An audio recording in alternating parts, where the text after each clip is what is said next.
Bonjour à tous et merci à Agrinium pour l'organisation de cette cérémonie. Alors moi je suis ingénieure en agriculture de formation et ce qui m'a amenée au doctorat c'est mon premier poste. J'ai été chargée de projet dans une association et je travaillais en fait sur les situations de travail des éleveurs dans une région de grande culture. Notre action se situait à l'échelle de l'exploitation et je me questionnais qu'est-ce qui explique dans cette région particulière cette baisse du nombre d'éleveurs et en quoi ces transformations vont avoir un impact, ces transformations d'usage des terres vont avoir un impact sur le territoire de la région. Donc à la fin du projet, j'ai intégré un Master 2 pour mieux me former à une approche territoriale et d'économie politique des questions agricoles.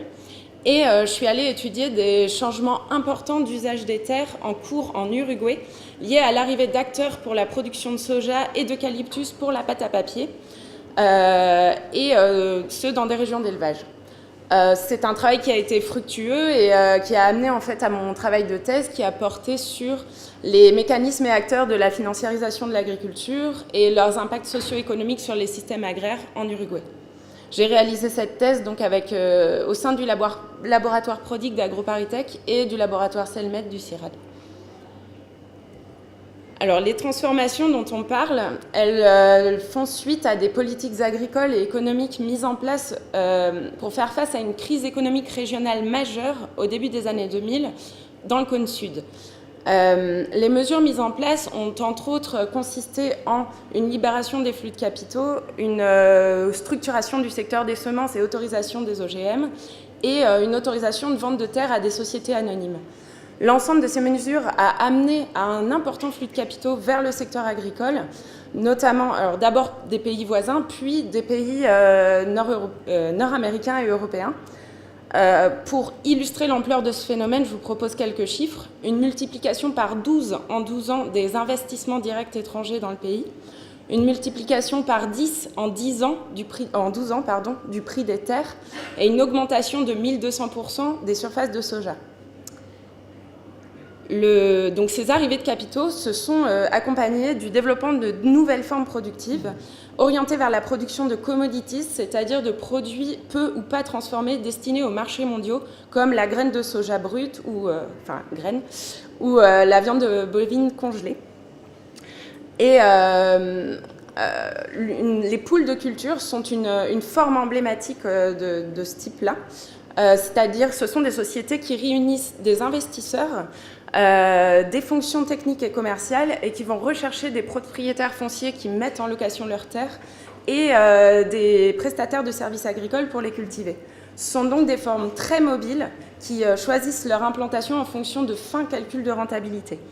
À titre d'illustration, voici l'évolution des surfaces de l'une d'entre elles entre son arrivée en 2004 et son départ en 2014. Donc elle est passée de 8 000 à 150 000 hectares, puis à 0 dans un pays qui fait 17 millions d'hectares. L'ensemble de ces transformations a eu d'importants impacts socio-économiques qui ont été au cœur de mon travail. Et pour les étudier, je me suis appuyée sur des travaux anglo-saxons qui étudient les mécanismes de financiarisation de l'agriculture et sur une approche proposée en agriculture comparée, notamment sur le concept de système agraire qui permet d'appréhender l'organisation sociale et économique d'une société humaine sur un territoire. Je me suis aussi appuyée sur une importante récolte de données de terrain parce que dans ce contexte de transformation très rapide, les statistiques étaient complètement obsolètes et dépassées. Pour faire simple, le système agraire de mes régions d'études avant cette transformation était constitué de grands propriétaires terriens éleveurs de bovins, de cultivateurs familiaux et d'ouvriers ruraux, d'ouvriers agricoles. Et je me suis questionnée en quoi ces transformations ont influé sur leur modalité d'accès aux fonciers et aux capitaux pour la production, sur la production et répartition de la valeur ajoutée et de l'emploi dans le secteur agricole et dans ces territoires, et puis sur l'évolution des relations de production. Et en quoi l'ensemble de ces paramètres va jouer sur la capacité de reproduction de leur système. Les conclusions, les résultats en fait donnés ne permettent pas de conclusions simplistes. Un important flux de devises a été généré qui a permis au pays de relancer son activité. Il y a eu un important saut technique au niveau du secteur agricole et une augmentation de la production de valeur ajoutée par actif et par hectare. Mais cela s'est fait sans réel développement de filières de transformation et au prix d'une importante concentration du foncier et d'une restructuration sociale du secteur qui a surtout touché les producteurs familiaux et les ouvriers agricoles qui ont été évincés de l'accès au foncier. Les exploitations restantes ont aussi des grandes difficultés, ça a déstabilisé leur mécanisme de reproduction, notamment à cause du coût du foncier qui fait fortement augmenter le prix du capital d'exploitation.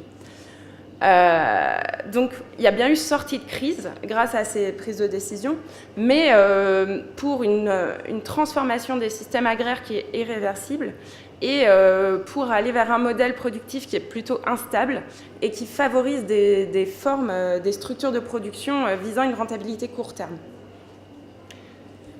Donc, réaliser moi ce doctorat m'a vraiment passionnée. J'y ai acquis une solide formation à la recherche. J'y ai construit ma posture scientifique et j'ai aiguisé mon esprit d'analyse et mon esprit critique.